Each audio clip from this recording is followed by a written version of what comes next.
Hey guys, James here, and we finally got our first real look at Civ 7, so of course I wanted to make a video to dive into what we saw, speculate on the game, and give a couple of my thoughts. Overall, I personally liked what I saw, and I'd say my hype has cautiously grown. So first, they showed us who the new narrator is going to be. I definitely wasn't expecting Brienne of Tarth, especially after Ned Stark, but I actually think she has a pretty good voice for the role. It has this regal sort of feel, and I think it's actually quite calming. The next thing they showed was the release date, and wow. February 11th feels so soon, but my body is ready. The first thing that really jumped out to me is the graphics. I think the game looks beautiful and honestly makes Civ 6 look downright embarrassing. I love the terrain, the mountains in particular look nice, and in some shots they showed, the mountains towering in the background was chef's kiss. In this one shot we see that they build a granary district on a flat desert tile, and it looks like maybe some of the tiles here are hills, but it's not super clear and I wish there was better visual fidelity in that aspect, as this was an issue with Civ 6. Interestingly, they do have these elevated areas which are reminiscent of humankind, and I wonder if these are actually hills tiles or if there's just maybe multiple levels of elevation across the map. I wonder how navigating these tiles will work. Will you be able to just park an archer up there and shoot down at people below? Are you going to get any combat bonuses?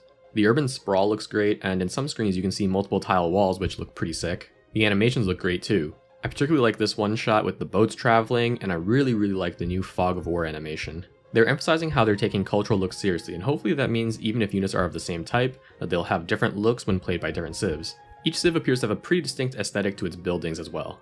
Finally, the leader artwork returns to a more Civ 5-ish style, adopting a more realistic approach while still being a bit stylized. This Roman guy though, a bit cursed.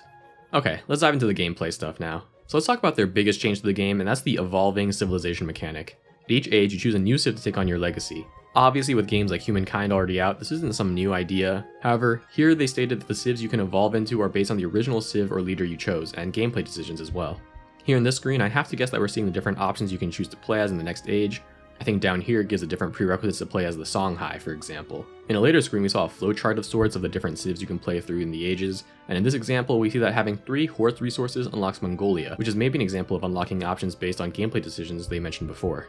We also see like 15 different circles down here, which I have to assume are the different choices available. I wonder if that's all the civs of the next age, or if that's just all the available options based on what the player did. On this screen, we also see some example civ bonuses, and it's more or less what we're used to. Some passive bonuses, as well as unique units and buildings. In this shot, we see that you can choose legacies as you advance into a new age, which gives you different boosts. I like this a lot, but I wonder if it's going to be the same choices across the game, or if choices will change based on how you played the previous age. The game is going to take place in 3 ages: the Age of Antiquity, the Age of Exploration, and the Modern Age. They had this one line, history is built in layers, and I think that's actually a pretty good representation of how civilizations and history actually unfold.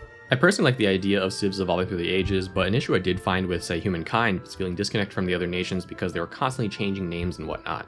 They talk about how history develops in technologies, schools of thoughts, and cultural norms. I think the last 2 are particularly interesting for them to mention. Are those just words, or are those going to be major gameplay concepts as well? They mentioned that through crises, civilizations change, and in this screen we see that there's this sort of timeline from when the age begins to when the crisis begins, intensifies, and culminates. Is this something that's just going to take time and happen naturally, or are there things that actually trigger this change?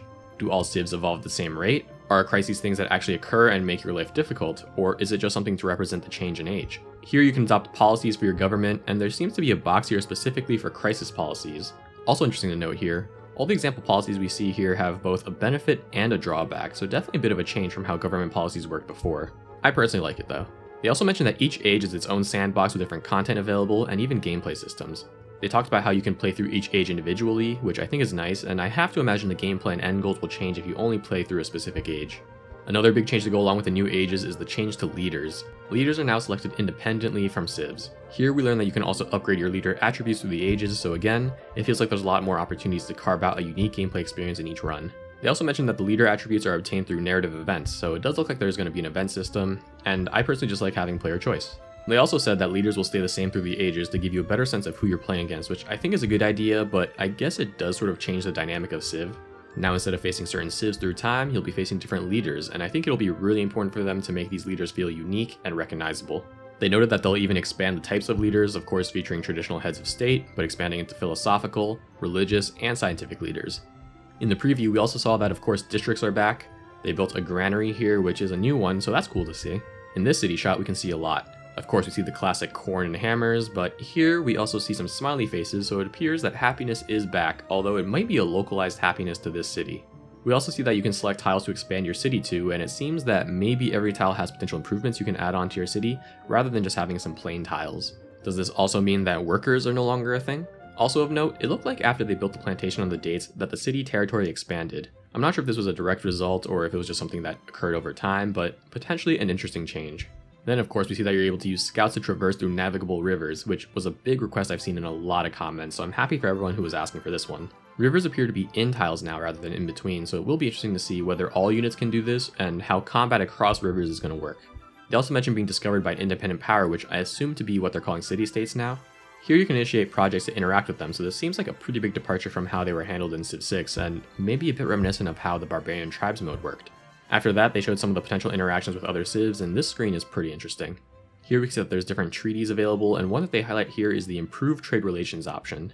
The box mentions that this will increase the number of trade routes you can establish with the civ by 1. Hopefully this means relationships are something you continuously build upon throughout the game.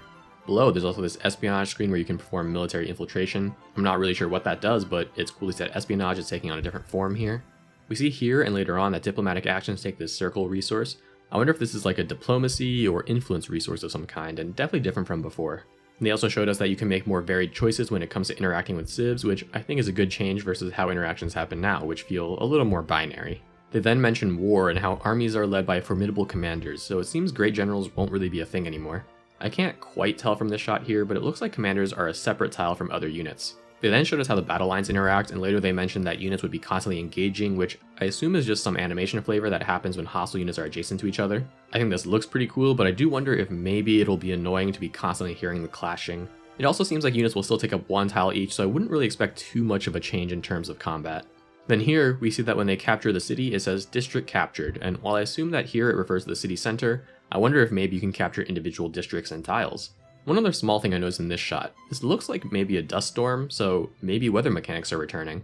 Obviously, a lot of this is just speculation, but I like that the game appears to be fairly different from Civ 7, although oddly similar to Humankind. They're definitely making some pretty big departures from previous games, which I can definitely see angering some people, but I'm not going to knock it until I try it. I think the final thing I want to talk about is the pre-order bonuses and also the pricing they released on Steam. It's always just disappointing to see anyone lock content behind a pre-order bonus, and hopefully they release it as a standalone DLC that everyone can access down the road. They also mentioned being able to get the Napoleon personas, and I have to imagine that the different personas are going to be a big selling point for them. I love Civ, and I'm a content creator, so obviously, I'm most likely going to end up buying everything, and, write it off as a business expense, but yikes. A $70 base game, $100 deluxe edition which only adds 4 new civs, and then a $130 Founders Edition, which looks like another 4 new civs. And keep in mind, each of these civs is only going to be playable in one of the ages. This feels like a price increase from Civ 6, where each individual Civ DLC pack was $5 and double packs were $9. I'm not sure, but if the different editions were meant to give discounts versus buying individual DLC, then I don't know. The standalone DLC prices might be kinda scary. I guess this is just modern gaming, and I suppose we really shouldn't be surprised given how Civ 6 content was rolled out and seeing how other companies like Paradox operate. But man, that's pretty steep, and seeing those prices kind of upset me. But hey, that's everything I had this time.